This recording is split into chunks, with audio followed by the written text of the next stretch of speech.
Amazon has everything for back to school. Zebra lunchbox? Check. Cool Adidas gear like t-shirts, shoes, and backpacks? Check. Triceratops folders and pencils? Check.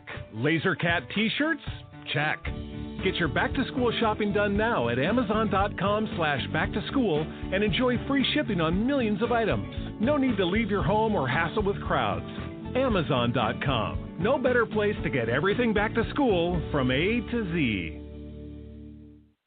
Blog Talk Radio.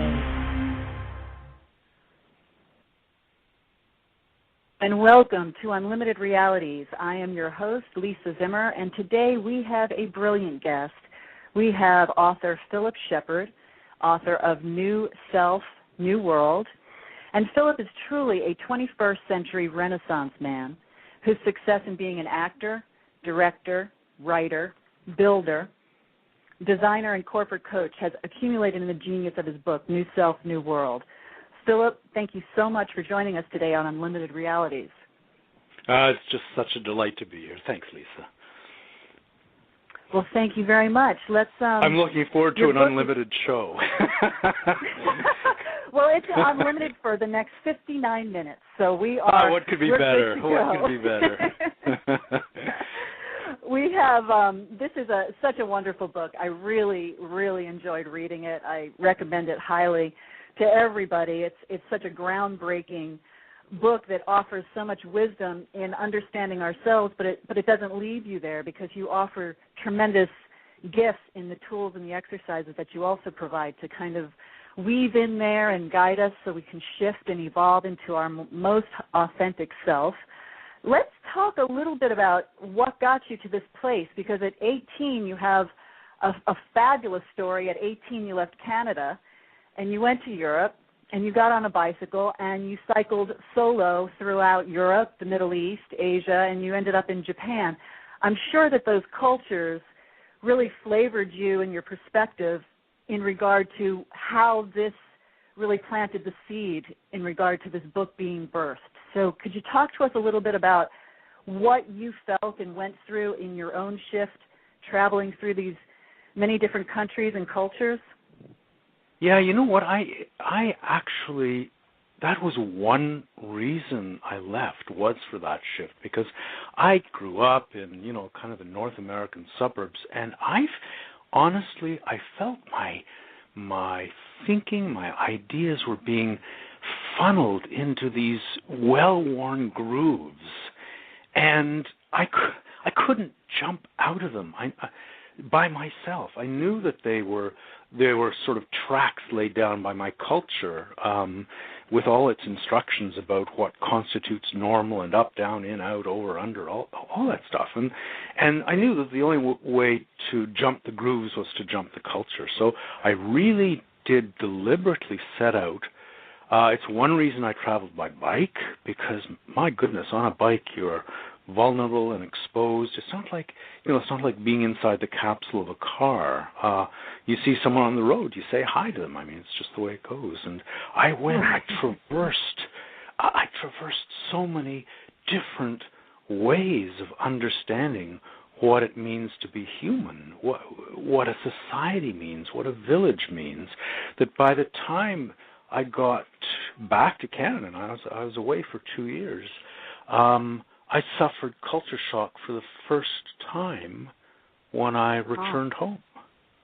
And it was extraordinary. I just had to adjust forcibly to things that I'd grown up with as givens since I was a kid. Well, how did that affect you in regard to culture shock? I mean, was it that you were looking at things in a way that you were appreciating them anew, or were you witnessing things of more of a chaotic society with, askew priorities? Was it a combination of both?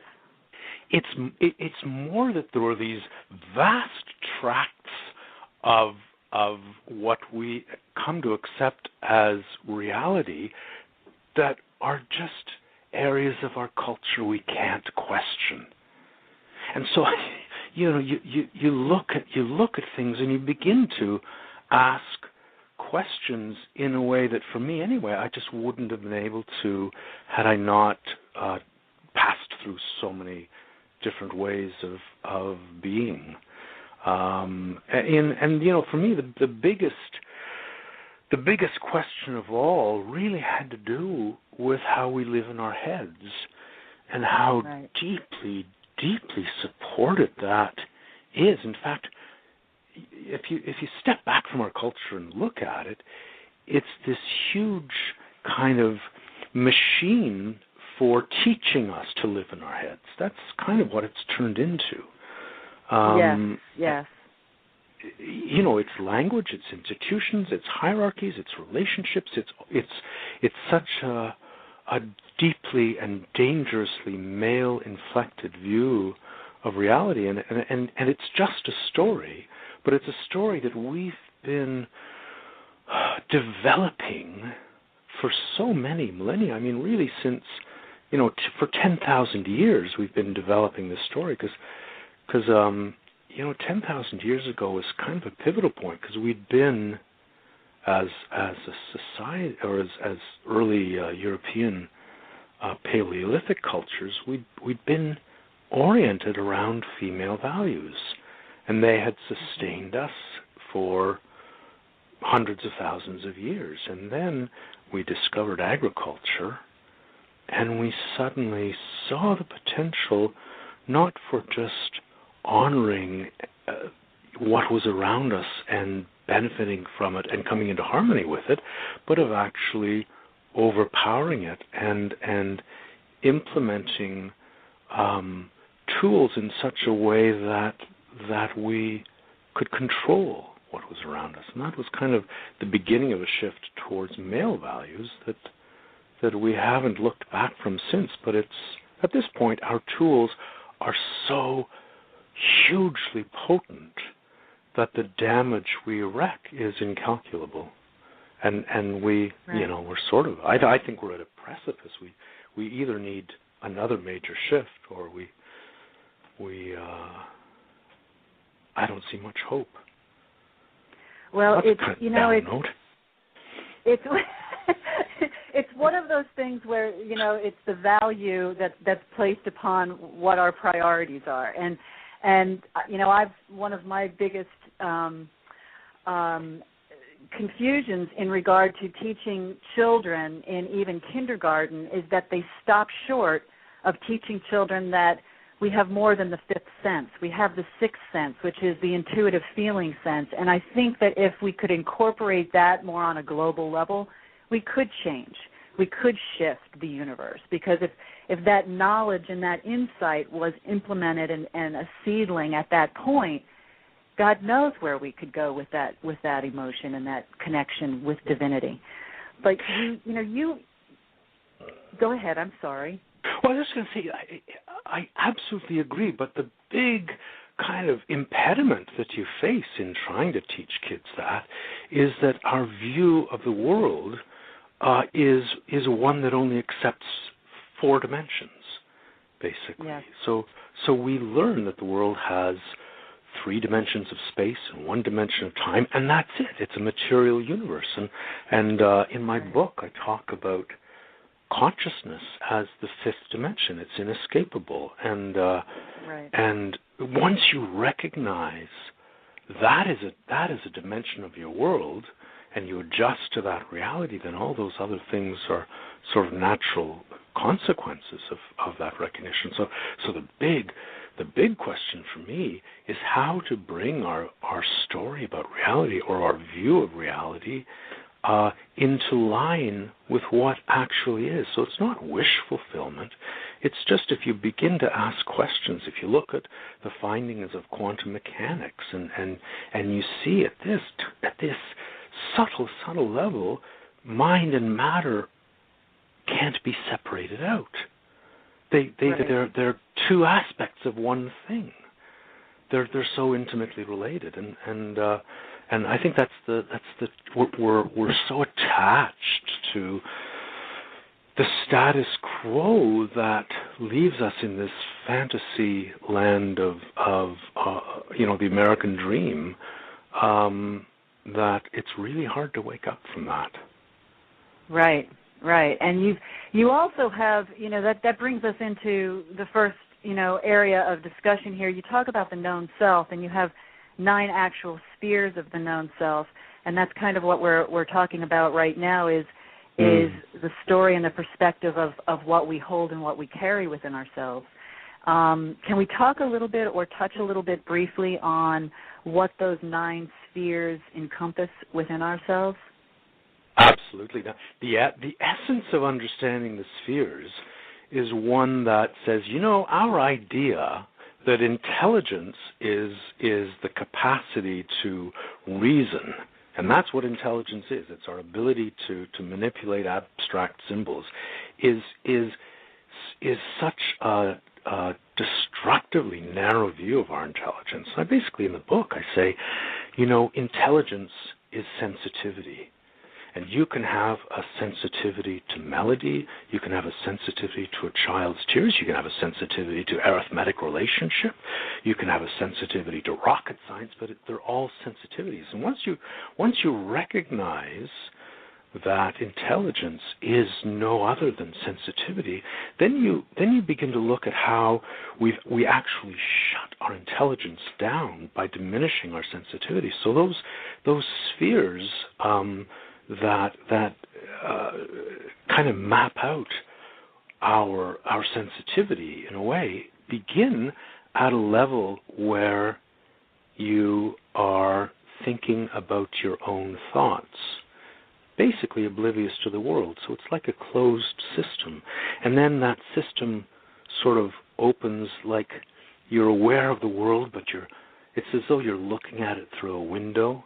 And then you become aware of the body, but it's like a machine, right, that you're separate from. You live in the head, and you kind of get feedback from the machine. And then you move into the emotions, and you're aware of the emotions, but it's like they're invasive forces that are somehow other than your core identity. And we move through these spheres in the course of the day. The sphere of the emotional body, it's a sphere that in which we feel our emotions more acutely than we can feel the present. And I think a lot of fundamentalism in all its many, many guises is one in which people have these emotional reactions, and the present is clouded, and so instead of the ability to feel what is, they feel their emotions, and their emotions instruct them about what is, and it goes unquestioned because they're not yet able to integrate those emotions, and then the as your sensitivity begins to dilate, you begin to feel the body not as an alien machine that you're trapped in, but you begin to feel it as energy. And then the world, instead of seeing it as mere material objects that are all independent from one another, you begin to feel the world itself as energy. And then as your heart opens to that energy, you begin to come into harmony with it, which is a very special thing. And it goes back to, our word consciousness. The little beginning of that word, the C-O-N, means with. And I puzzled about that, and I looked it up. And our word consciousness comes from a Latin root that means to be mutually aware. And so in the root of our word, we find the towering truth that it's only through the world that you become aware of yourself. If you take the world away, if you put someone in an isolation chamber, they go nuts. They can't sustain their own sanity. So it's hand in hand with the world that we develop. And then the spheres even move beyond that to a recognition. Once you feel the world as a whole, and your sensitivity enables you to cohere all the sensations into a felt whole, you actually feel it as a vow in whatever way it might manifest, whether it's just